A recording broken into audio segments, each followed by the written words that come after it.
everyone, welcome to our tutorial JUnit using Eclipse.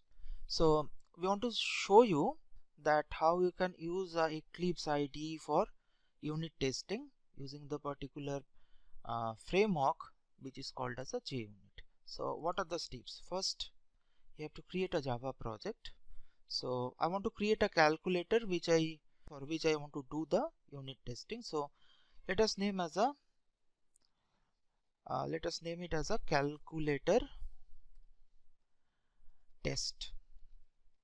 Size finish. So new particular project got created. You can see. Now I have to add the code base for testing. So I add a new class.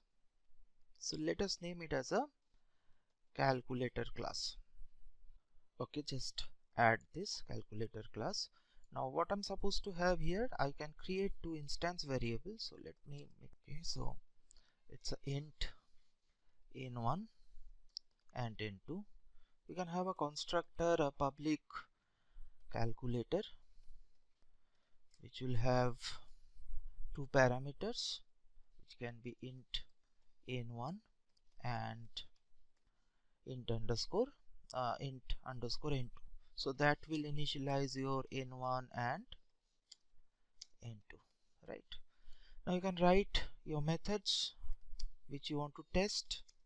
So say we have a add method which will return in1 plus in2, and we can also have our multiply method which will return in1 into in2. Okay, so my class is ready for testing. So let us have the unit test classes, right? So how to do that? Right click on the source, go for the new. Now I'll take a special kind of class which basically called as a JUnit test case. Okay, so there are basically three options. So whenever you will see the slides which are used in the lecture, we have considered this new JUnit Jupyter test. So it's basically considered the framework, that's a JUnit 5 framework. But to keep the code simple, here I choose this JUnit 4, which will add the JUnit 4 framework. But don't worry about it, because other than your import statement, rest of the code which are used on the lecture, the same code will also work over here, right? So I'm using the new JUnit 4 test. So there are two methods which I need to test. So let us concentrate on testing the add method, right? So I write a class JUnit test. So I make it as a test1 as a finish. So it asks me, do I want to add the JUnit library in the build path or not? Yes, I want to add it. Okay, so you can see it's got created. So there are two particular classes, this particular test class and as well as this particular package, this assert is imported.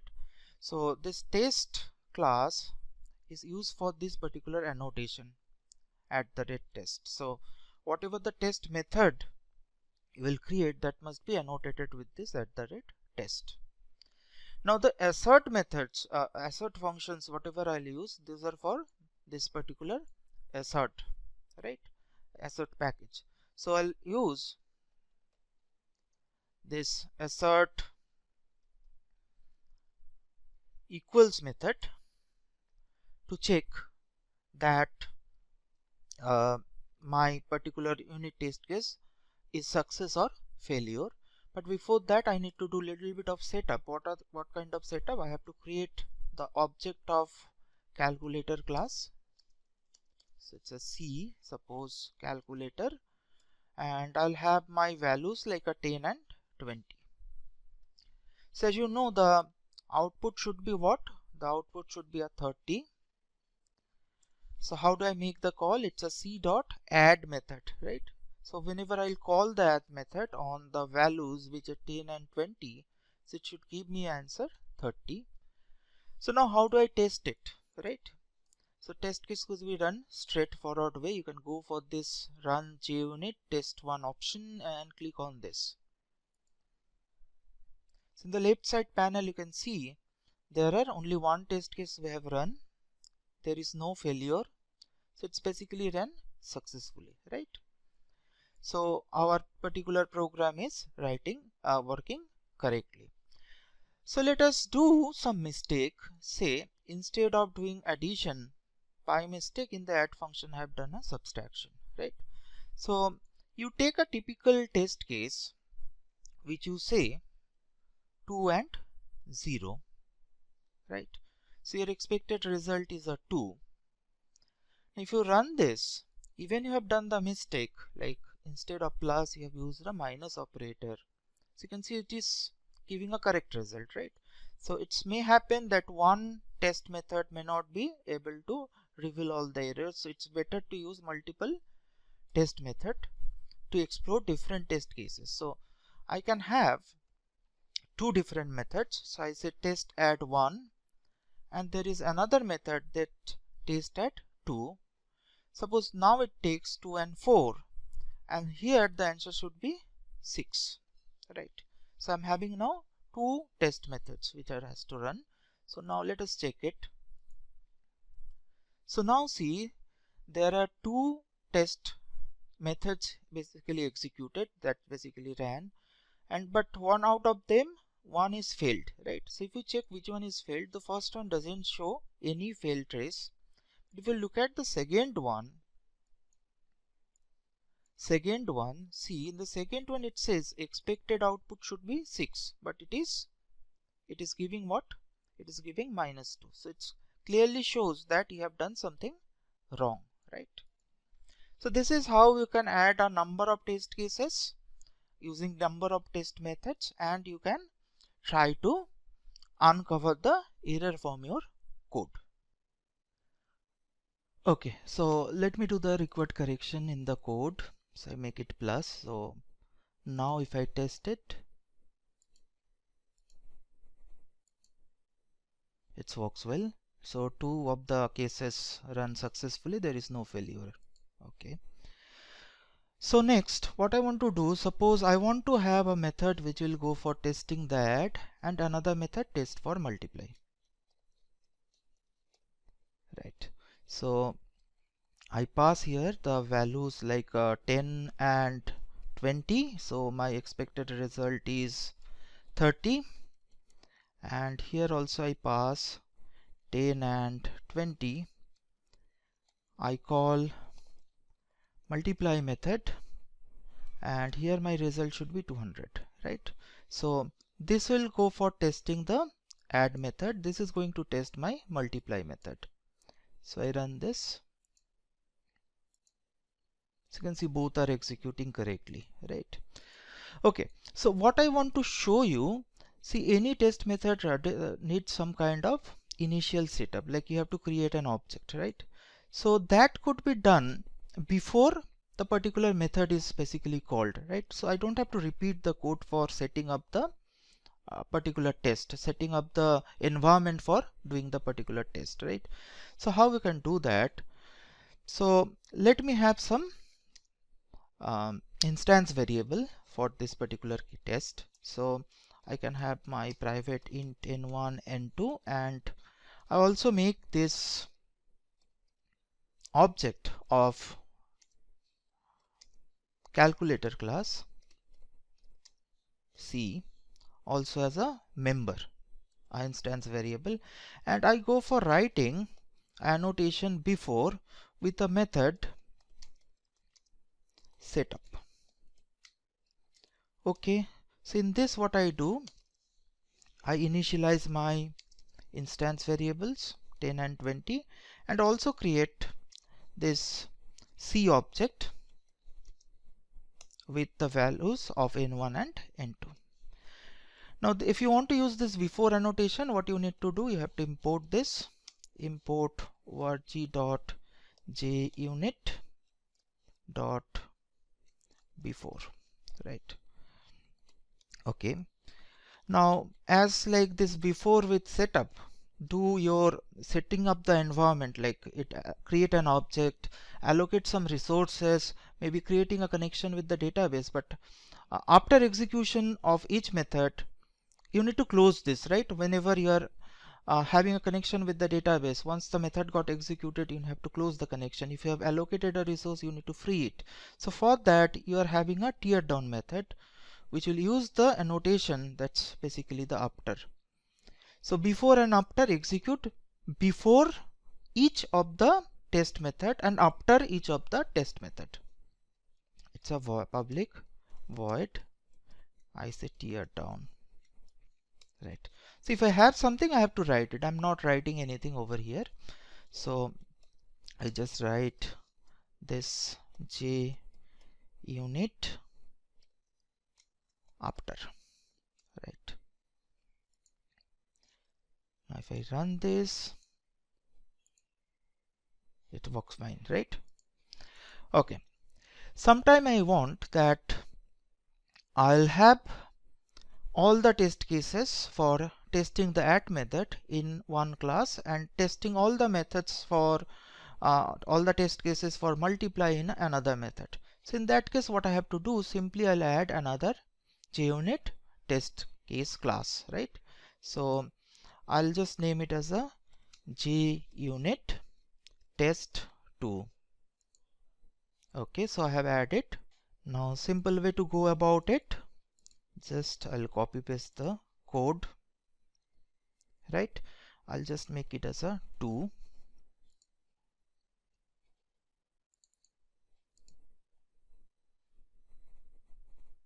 Okay, I have written this spelling wrong.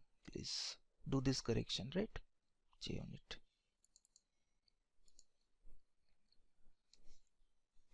Okay. Okay, so in the test one, I want to keep only the add method. In test 2, I want to keep only the multiply method, right? So now I'm having 2 test classes, so you want to test each of them working properly or not. So this is only one test case for testing the add method, and second one, just only one test method to test my multiply. Okay, so like this I can have many test classes as well as a number of test method in each test classes, right? So how do I run everything together? So you have to create a test shoot. So how do I do that? I say new, then you go for other. So if you go for this JUnit, there is a particular type of class you can create, that's a JUnit test shoot, right? So let us go for it. So you can see what basically it will test.